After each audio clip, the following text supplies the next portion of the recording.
नमस्कार। आकाशवाणी चंडीगढ़ से प्रादेशिक समाचारों के साथ मैं चंदन शर्मा।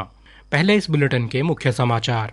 गुजरात के गांधीनगर के महात्मा मंदिर में 10वें वाइब्रेंट गुजरात वैश्विक शिखर सम्मेलन की हुई शुरुआत। पूर्व राष्ट्रपति रामनाथ कोविंद ने फर्जी और पेड न्यूज की समस्या को लेकर चिंता व्यक्त की। इस वर्ष 2 से 18 फरवरी तक आयोजित होने वाले सूरजकुंड हस्तशिल्प मेला 2024 का राष्ट्रपति द्रौपदी मुर्मू करेंगी उद्घाटन। हरियाणा के मुख्यमंत्री मनोहर लाल ने प्रदेश के अर्जुन अवार्डी खिलाड़ियों को किया सम्मानित। और 12 जनवरी को स्वामी विवेकानंद की जयंती पर हरियाणा भर में युवा महोत्सव कार्यक्रमों का आयोजन किया जाएगा। अब समाचार विस्तार से। प्रधानमंत्री नरेंद्र मोदी ने कहा है कि बदलती वैश्विक व्यवस्था में भारत विश्व मित्र के रूप में आगे बढ़ रहा है और दुनिया भारत को स्थिरता के एक महत्वपूर्ण स्तंभ के रूप में देख रही है। गांधीनगर के महात्मा मंदिर में 10वें वाइब्रेंट गुजरात वैश्विक शिखर सम्मेलन के उद्घाटन सत्र को संबोधित करते हुए श्री मोदी ने देश में टिकाऊ उद्योगों के बुनियादी ढांचे, नए युग के कौशल, हरित और स्वच्छ ऊर्जा और सेमीकंडक्टर पारिस्थितिकी तंत्र विकसित करने के लिए भारत की प्रतिबद्धता दोहराई। प्रधानमंत्री ने कहा कि वाइब्रेंट गुजरात ग्लोबल समिट के 10वें संस्करण में यूएई और अफ्रीका के साथ भारत के रिश्ते और मजबूत हुए हैं। उन्होंने शिखर सम्मेलन को विकास का सच्चा प्रवेश द्वार बताया। श्री मोदी ने कहा कि देश ने डिजिटल बुनियादी ढांचे में क्रांतिकारी परिवर्तन और सड़क, रेल, पानी और हवाई बुनियादी ढांचे का भारी विस्तार देखा है। यूएई के राष्ट्रपति मोहम्मद बिन ज़ायद अल नहयान इस कार्यक्रम के मुख्य अतिथि थे।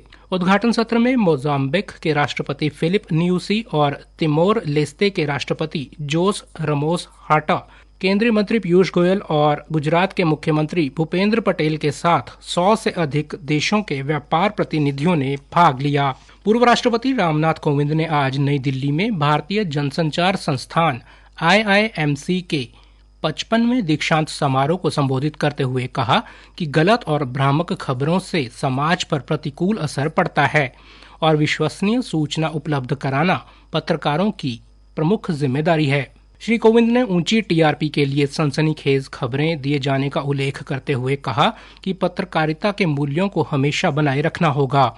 उन्होंने कहा कि आम लोगों के हितों की रक्षा पत्रकारों का दायित्व है। दीक्षांत समारोह में 2021-22 और 2022-23 के बैच के 700 से अधिक विद्यार्थियों को पीजी डिप्लोमा और डिग्रियां प्रदान की गईं। सूरजकुंड हस्तशिल्प मेला फरीदाबाद का उद्घाटन राष्ट्रपति द्रौपदी मुर्मू करेंगी।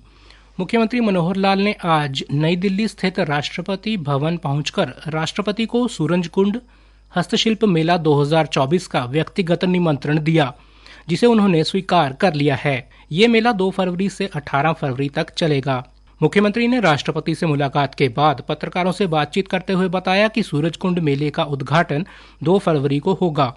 मुख्यमंत्री आज गुजरात के गांधीनगर में आयोजित होने वाले वाइब्रेंट गुजरात कार्यक्रम में शिरकत करेंगे। उन्होंने बताया कि गुजरात में हर 2 वर्ष में वाइब्रेंट गुजरात ग्लोबल समिट कार्यक्रम होता है। मुख्यमंत्री ने बताया कि इस समिट में ऐसे कई कार्यक्रम रखे गए हैं जहां अफ्रीकी देशों से हरियाणा का कैसे जुड़ाव हो सकता है और वहां के लोग यहां क्या योगदान दे सकते हैं। शिक्षा, टेक्नोलॉजी आदि विषयों पर चर्चा होगी और हम अफ्रीकन देशों में कृषि क्षेत्र में किस प्रकार से मददगार हो सकते हैं। मुख्यमंत्री ने कहा कि हरियाणा से 9 फरवरी को अयोध्या के लिए विशेष ट्रेनें चलाई जाएंगी। प्रादेशिक समाचार आकाशवाणी चंडीगढ़ से प्रसारित किए जा रहे हैं। हमारे राष्ट्रीय बुलेटिनों और ताज़ा समाचारों के लिए आप हमारी वेबसाइट newsonair.gov.in पर लॉगिन कर सकते हैं। हरियाणा के मुख्यमंत्री मनोहर लाल ने अर्जुन पुरस्कार से पुरस्कृत प्रदेश के खिलाड़ियों को सम्मानित किया।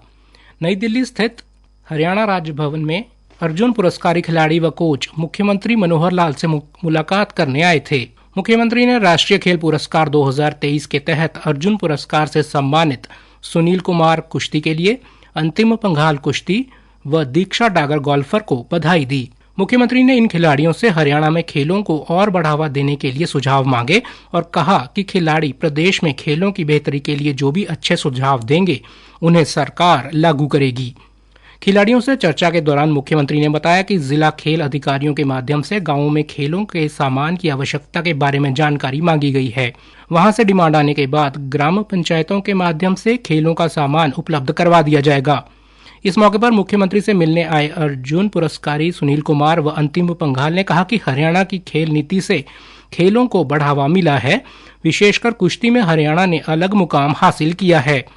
प्रतियोगिता चाहे कोई भी हो, हरियाणा के पहलवान पदक लेकर लौट रहे हैं। कुरुक्षेत्र में 12 जनवरी को स्वामी विवेकानंद की जयंती पर राज्य स्तरीय युवा महोत्सव का आयोजन किया जाएगा, जिसमें हरियाणा के मुख्यमंत्री मनोहर लाल मुख्य अतिथि होंगे। इस राज्य स्तरीय युवा महोत्सव में प्रदेश भर से हजारों की संख्या में लोग शिरकत करेंगे। कार्यक्रम की तैयारियों का जायजा आज थानेसर विधायक सुभाष सुधा ने लिया और अधिकारियों को आवश्यक दिशा निर्देश दिए। वहीं हरियाणा विधानसभा अध्यक्ष ज्ञानचंद गुप्ता ने आज पंचकूला में 12 जनवरी को स्वामी विवेकानंद जयंती युवा दिवस के अवसर पर आयोजित होने वाले वॉकाथॉन की तैयारियों का जायजा लिया और अधिकारियों को आवश्यक दिशा निर्देश दिए। उन्होंने कहा कि इस वर्ष पंचकूला में युवा दिवस कार्यक्रम में लगभग 5000 युवा वॉकाथॉन में भाग लेंगे और शहर के विभिन्न हिस्सों से गुजरते हुए 7 सरोकारों के संदेश को घर घर लेकर जाएंगे ताकि पंचकूला और बेहतर बन सके। हरियाणा के राज्यपाल बंडारू दत्तात्रेय से आज हरियाणा राजभवन में तेलंगाना राज्य के जिला निर्मल से उत्तरी भारत भ्रमण पर आए विजया हाई स्कूल के 74 सदस्य छात्र छात्राओं एवं शिक्षकों के एक प्रतिनिधिमंडल ने औपचारिक मुलाकात की। श्री दत्तात्रेय ने सभी स्कूली बच्चों, शिक्षकों व अन्य सदस्यों का स्वागत करते हुए उन्हें मकर संक्रांति के पावन पर्व की हार्दिक शुभकामनाएं प्रदान की।